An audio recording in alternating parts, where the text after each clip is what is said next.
I had to get a 9 to 5. Now, the stigma attached to this is insane, and I spoke to a few photographers who've recently had to get 9 to 5s as well.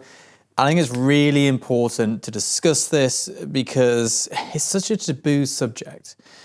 So, basically, here's what happened.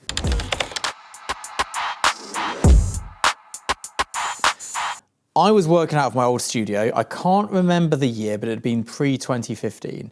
I'd been a pro for a while at this point, full-time photographer, making big money. And it all stopped. Overnight, nothing came in, like just all bookings stopped, no work whatsoever. So I went and got a day job. And I went, right, I've got to get a day job because I've got a studio with a contract. I could lose it, but then I'll never find it was such a good deal, I didn't want to lose it. So I took a day job and I went to work a 9 to 5. And I did this for 6 months until work picked up again. And during that time, I took every holidays, day and sick day I legally could to do the few jobs that did come in that period. I then went back to full time. And then it came up to Christmas and I hadn't got enough money. I was starting to dip into my tax pot at the time. And it was horrific. And I messaged my mate Matt. I was like, Matt, I know you're taking on Christmas staff. Can I have a job?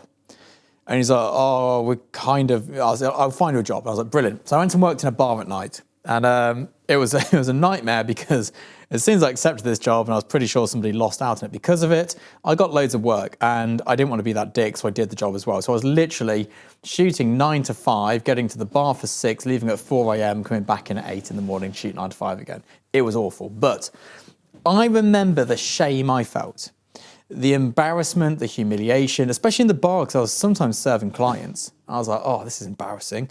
You know, I was saying I couldn't do a job for you last week because it was less than £2,000, and now here I am serving you a pint at minimum wage.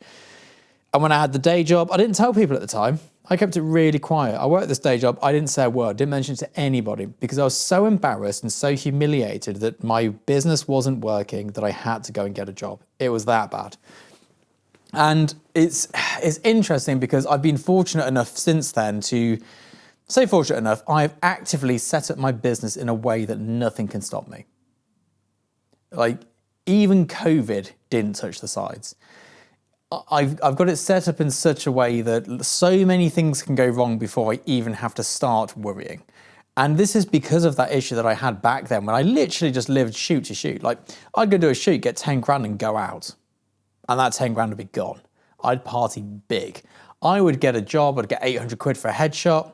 I'd go and spend 800 quid. Like, I was stupid with money back then. But either way, even, you know, if I had been sensible, I'd have still come a cropper because the whole industry just shut down for a little bit and it was a nightmare. And I've had a few photographers recently come to me and say, look, I'm not making any money, I've got to get a job. I was like, cool, get a job.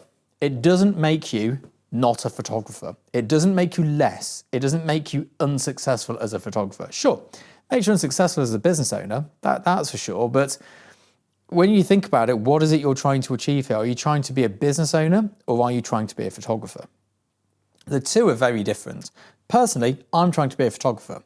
Now, I run businesses. I have 3 businesses, photography being one of them, this being another, and the third, which we don't talk about in here. Not for any reason, I just don't want boundaries crossing. And I have a 4th job as well as an agent, so I have many plates spinning at all times. I still say that I'm a photographer. Now, I do make most of my money from photography. That is probably the majority, but any one of these things could be a full-time income. And it is interesting because I would have felt less than in the past because of that. I would have felt less than because I have more than one stream of income. I would have felt less than because, you know, some months I don't make a penny from photography. You know, like, not this year, last year. Let's take last year. Last November, I didn't shoot a thing. I made more money on YouTube AdSense than photography. Now, over the course of the year, it's a different story, but, you know, does that mean I'm not a photographer that month and I'm just a YouTuber? And more importantly, does it matter? Does it even matter? Like, everything I do has a photography element related to it. Even at a far stretch, the mystery business I have, that even has a photography element to it, which we fulfill. But I don't think that if I stopped making the majority of my money from photography, I'd be less of a photographer. My work wouldn't be any worse, or, you know, better. I don't know, it would be the same. My drive to create would be the same. You know, most of the stuff I get most excited about is me doing test shoots, not making money. And I think it's an interesting conversation because there's definitely a hierarchy in photography based on professionalism and money. And, you know, there's a certain part of it which is true. If you make more money, you're probably better at photography. And I always use Annie Leibovitz as an example because she's a no name. She's better than I am. She makes more than I do. I'm better than my mate. I make more than he does.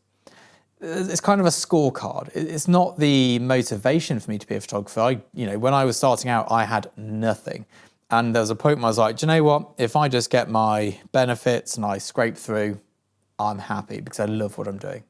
That's all I want. And that's all I've ever wanted. However, I do now strive for something else, which is financial freedom. Not, I don't want to have to work. I don't want to have to worry. So if I didn't have my other businesses and I was doing just photography last year, I'd have taken on a part-time job because the jobs were all over the place. There was nothing for months on end, and then work. Nothing again, then work. And everyone in the industry was affected the same. I, for sure, would have taken a 9-to-5 job. And I want you to know that because if you're in that position, I don't want you to think it's a failing to do so. It's a failing of your business, and it would have been a failing of my business had I not set myself up in a way that I can't fail. And I think that's another important thing. I don't know a successful photographer who only makes money from photography. Not one. Even the older generation to me, they all have investments, they all have rental properties, they all various things. Nobody I know has just photography. And if they do, they're currently having a breakdown. I promise you that for nothing, because the industry is insane. Last year was the worst year since 2008. And if you don't know what 2008 was, it was the global financial crash. Thanks to those lovely subprime mortgages. And many other factors. We're going to that. It's not for this channel. But getting a 9-to-5 job is not failing at photography. It is failing at business, but who cares? Who cares? Like, just be happy with being a photographer. Being a photographer is great. It's hard. It's a hard business to run. I've been doing it for over 15 years. There have been bleak points. There have been tears. There have been sleepless nights. There have been days where I've just gone, what have I done with my life?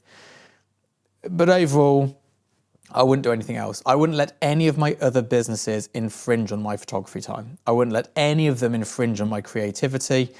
But I do have them in place there because of that. And, if you're thinking, I'm really tight up, I'm really finding it hard, go and get a part-time job. There's no shame. There's no shame, at least not for me. And anyone who's judging you for that, screw them. Who cares? If you get to do what you want to do for most of your working week, you're winning. Most of my working week, I do exactly what I want to do. And, you get people going, I have a 9-to-5 job, you can do your hobby in the evenings. And I do more in a day on my hobby than most people do in a month. And that's great. That's what I want for my life. And of course, this is just me. This is my ramblings, my musings. But I just want people to know that these opinions are out there and that it's okay to follow them, because I couldn't find anybody doing what I did for the reasons I did them. And I felt quite isolated in doing so. So yeah, if you need to get a job, get a job. If you don't. Set up extra businesses, whatever it is you need to do to give you that peace of mind. Little things like YouTube, like I get like $1,000 a month from YouTube, whatever it is. And then maybe a few thousand extra for like brand deals. That just means that every month, you know what? Worst case scenario, I've made enough money for an income. I then have an education platform, which makes considerably more than that. I then have another business and the agent work, and then I also have my photography. Like I get a big job and it's like, great, there's 6 months salary and a day's work. And then for the next 6 months, I also know I've got these small amounts of cash flows coming in from all the other businesses, because they're all regular small amounts. It's never like big, like the problem with photography is it's drug dealer money. And by that, I mean, when we grew up, the drug dealers, they'd make a big wad, go and buy a new BMW. And then it'd be skint. But it didn't matter because there'd been another big wad coming down the line. And it's like that in photography. It's like, oh, I made 50 grand this week. Lovely. Next week, the phone doesn't ring. And I find for my own mental health, having small amounts of money regularly coming in is really nice. And those big chunks, I ignore them. Don't even touch them. Put them away. Put them somewhere safe. Because it's just fun money. It's silly money. It's money no one should get paid for a day's work. But we do, so don't tell clients that. Anyway, I hope this has been of use to somebody. I hope somebody has got something out of this. And I hope I don't just sound like a rambling lunatic. See you soon. Bye-bye.